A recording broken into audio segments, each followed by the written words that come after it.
Here we are. Here we are. Pop, Hi. go the weasel, and the weasel go pop. Hey, welcome y'all. Welcome to the next episode of Don't Do That right here on Don't That Is Do Hell That. Monday here on 16 TV. Yeah. It is a cherry G4 bomb, TNT infused. Smoke. No, I did not see if it was a sativa or indica. I did not have time because somebody was rushing me. So here we are. I feel the heat. The heat is rising. All right. Heat. So let's go ahead and get right on into it. Ready or not. Some like it hot and some sleeping the heat. So from Express US by Matteo Smith. After rating the school for refugees, I'm not even going to call them immigrants or illegals. I call them refugees for those that were running away from, stuff. And, we still, judge them for all that stuff. But please note that at no time was a legal or legitimate reason offered to provide as to why the ICE agents entered and remained on school grounds, nor did they provide any judicial warrants, state the letter addressed to Homeland Security, Kristi Noem. Now, they were caught taking a leak on the side of the school, one of the storage facilities of the school. Now, last I knew, doing shit like that's legal. What? Pissing in public. Oh yeah. Now this is in California. It is still illegal. It's called indecent exposure. You are put on a list for stuff like that. But it seems to be okay that that they go ahead and do it because they're out there doing their grand due diligence, raiding schools and taking kids out of schools, doing the Trump's will, doing Daddy Trump's goodwill there for them. So we're going to take a leak on the side of a storage facility, where kids' stuff is at. I get that when you got to go because that seems to be the biggest excuse for, well, when you got to go, you got to go. We just had to take a pee. Okay, well, regular people get in trouble for that. And from my understanding, a lot of these ICE agents are inflated charges. Too. Yeah. So I think it's kind of funny that we seem to hold these, again, double standards upon certain people. Not surprising, though. It does not surprise me because, of course, they're here doing, Daddy Trump's due diligence for y'all since, you guys apparently would like to go into construction, pick the fields, stuff like that, all that good stuff to get your hands dirty. I don't think so. But I think it's rather degrading that you think that it's okay to be able to do that. I don't know why people think that it's okay to piss on school grounds and not get in any trouble, and people think that it's really okay. Is it because you couldn't go inside and use the bathroom? Because you're not even supposed to be inside school? I think it's pretty messed up that you take a piss on kids' stuff while you're there raiding the kids. And you wonder why they call you Neanderthals and cavemen and all that other good jazz because you act like it. You act like cavemen over there trying to pillage for little kids and shit. Jeez, oh, peace. Pissing on this. You guys are unintelligent. I have no words for you guys. I don't understand how that's okay. I don't understand how anybody think for any profession it's okay for you to take a piss on the side of a kid's thing. But nothing happened to him, of course. But people are questioning why they think it's okay. But other people are, of course, not in an uproar or anything because they're out here taking kids away from the schooling and stuff like that. Like white people weren't immigrants to begin with. Kind of goes into the next one there, doesn't it? How the first immigrants were actually white and how there was technically 2 Thanksgivings. Story time, everyone. Story time. So, what we're going to do is we're going to go first with the truth of Thanksgiving. Now, you know that they say that, they had a good feast and they got together with the Indians and there was peace and merriment, all types of enjoying each other and goods being traded. This is true. Yes, absolutely. This is true. In 1621, they had the first official Thanksgiving. Okay. Official in it was the genuine Thanksgiving. Let me reword what I'm saying. It was the first Thanksgiving, but they were not calling it Thanksgiving. It was just a feast. It was just an act of gratitude and friendship,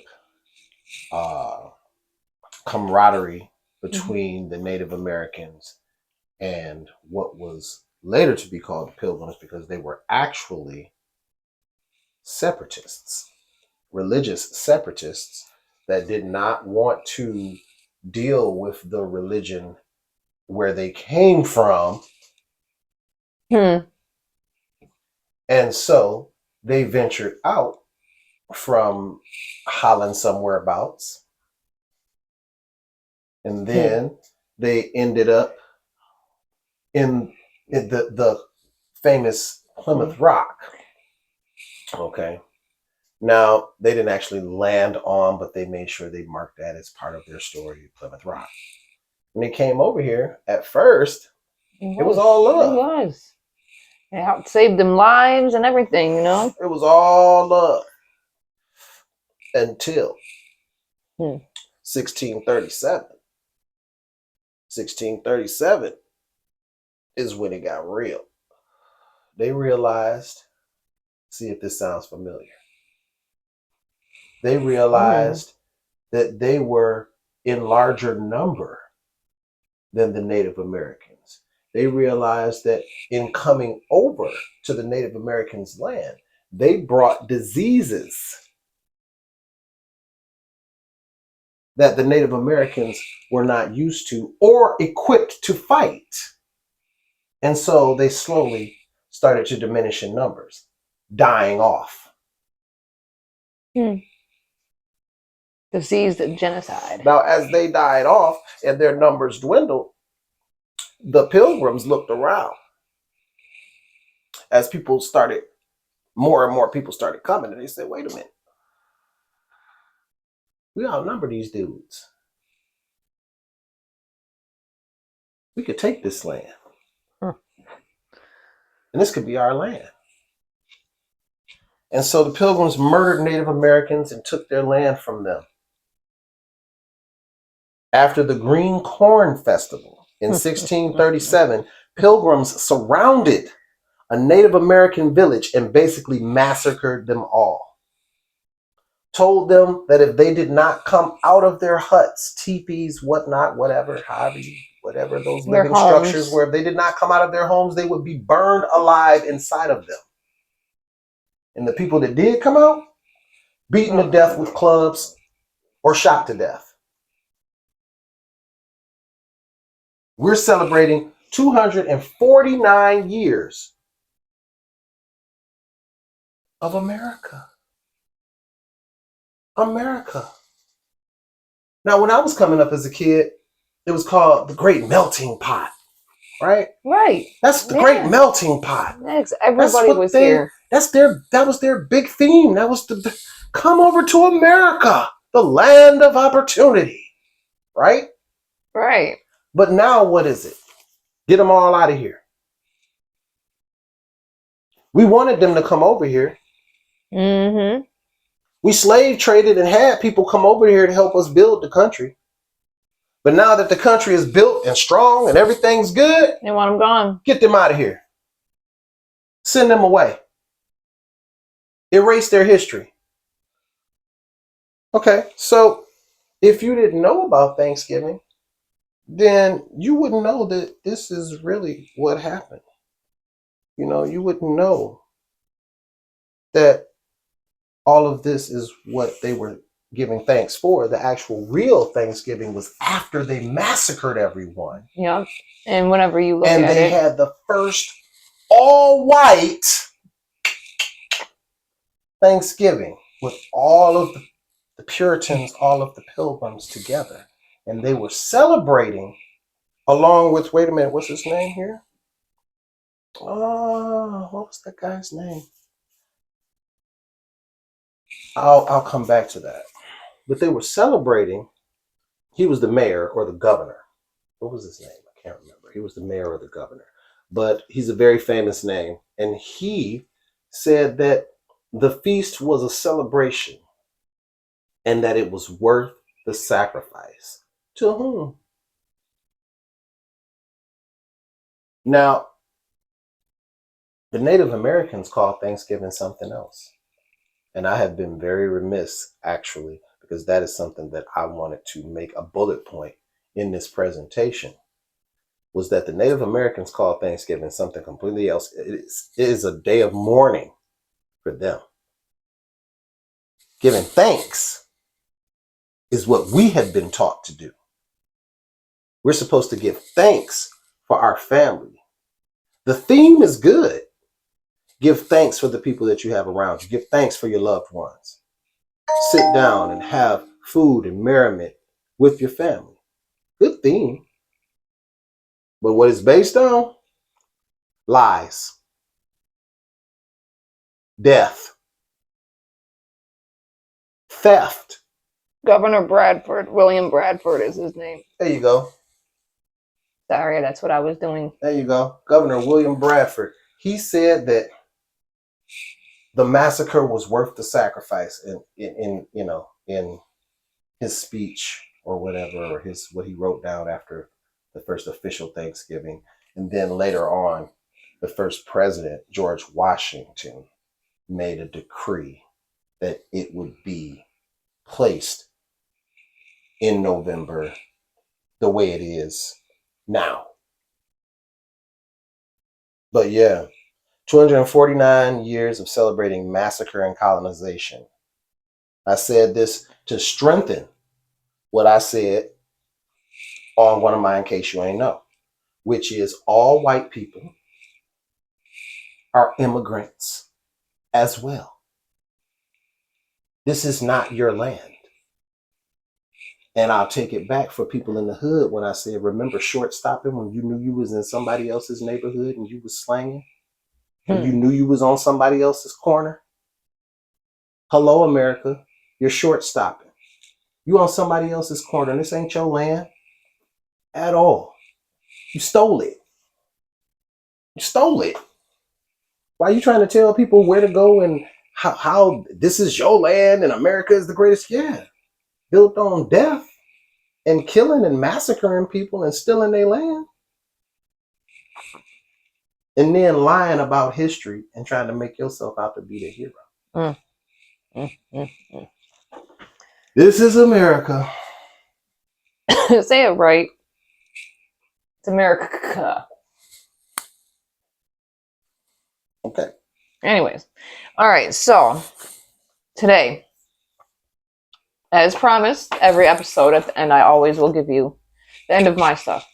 I will always give you an unneeded, unnecessary murder. Not death, but murder. Public execution. A public execution. State sanctioned. They're employed by the state. So when they execute somebody, state sanctioned execution. His name was Miles Hall. Now, on June 2nd, 2019, Miles Hall's family called the police to request help in managing his mental health crisis. Miles was experiencing delusions as a result of a serious mental health illness. He was diagnosed schizophrenic. The 911 dispatchers were informed that Miles was having a mental health emergency and was unarmed. Miles's family had previously worked with Walnut Creek Police to let them know about Miles's condition and seek guidance about what to do during a mental health emergency. Now, according to witnesses, Hall was pacing back and forth in his yard while his family attempted to calm him down. Police officers, not the ones who knew Miles and his family and were trained to de-escalation during mental health emergencies, arrived on the scene. After a brief but hostile confrontation where they repeatedly shouted his name, escalating the situation, police fired multiple rounds, killing Miles Hall just a few blocks from his home. Police officers involved in the shooting, Casey So and Melissa Murphy, were not charged with any crime. Now, the fact that this family had trusted this police department, and obviously it was to the point where it's like, okay, the police department knew of this man. Right. So this was not something in which nobody knew about this man. All right. They have worked with them several times. Police department knows who this person is. And again, regardless of whether or not he's in a mental health institute or at home, they will always manage to get a little out of control. All right. Now, there were definitely different ways in which could have de-escalated that situation a lot better besides killing somebody. Oh. Mental health is a very big issue, and people need to stop sidelining it and act like it's not there. Just because people do have mental health problems, because we all do, we live in America. Are you kidding me? Are you serious? Every single person that lives here has some sort of mental issue. I'm telling you this right now. You are not perfect, baby. That does not warrant any kind of necessity to shoot several rounds into somebody and kill them and then not even get any charges. Like, there wasn't even a court date of any sort. Nothing. But for this family to trust a police department with help that they have been giving to them, for it to be completely disgraced by those two people. You wonder why people don't trust the police. Why do they not call? Because they don't want your help. Because the moment the help starts looking good, that good help, that good plate of food gets snatched away from you. And you never see it again.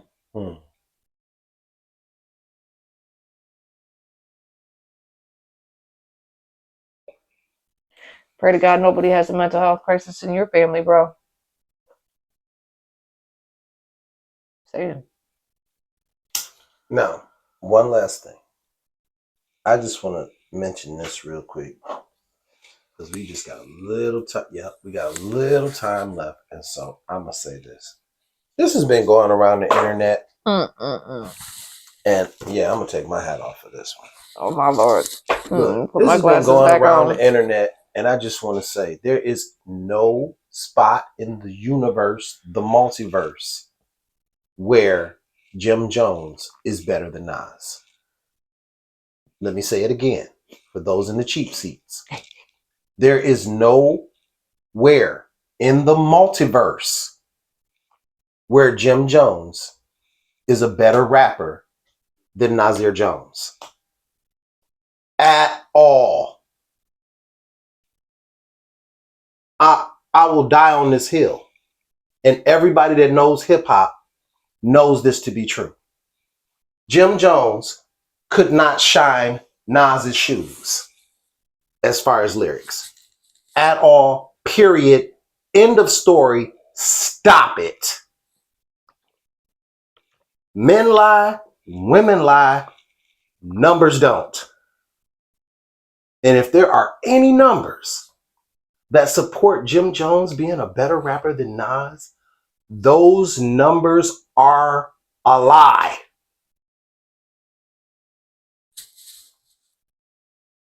Who hurt you? And you look at it too, people didn't start looking up or listening to Jim Jones's stuff, and that was actually brought up on The Breakfast Club, was not actually started searching upon until just recently. I And I don't use this word often. Sorry, that's just fact. I was flabbergasted that he even made that claim. And those in the cheap sheets, please go to the dictionary to look up what that means. Bro, this is to Jim Jones. Bro, whatever you are smoking, please make sure to list it in a Facebook Live or something so I can know not to purchase that from the dispensary. Stop it. Stop it. Nas did a song where he rapped from the end of the story to the beginning of the story. It's called Rewind. Masterfully done. His entire first album. Masterfully done. You were under Jim Jones. No, not Jim Jones. Jim Jones, you were under Jules Santana. You were under Cameron in lyrics. And you have the nerve, the utter audacity to speak Nas's name. Real MCs know better, bro. That's why you getting roasted. That's why you on rotisserie right now. Stop it. Yeah, like I said. Stop. You try to say he even created Love and Hip Hop, knowing that they basically copied off of Jersey Shore. Man, that's all they were. On. I mean, after you see what happened to you guys after she ended up messing up with Kimbella. Forgot about that one, didn't you? But all right, guys, we'll see you next time on Wicked Wednesday. Like, comment, share, subscribe, get notified. Pieces out. See you later.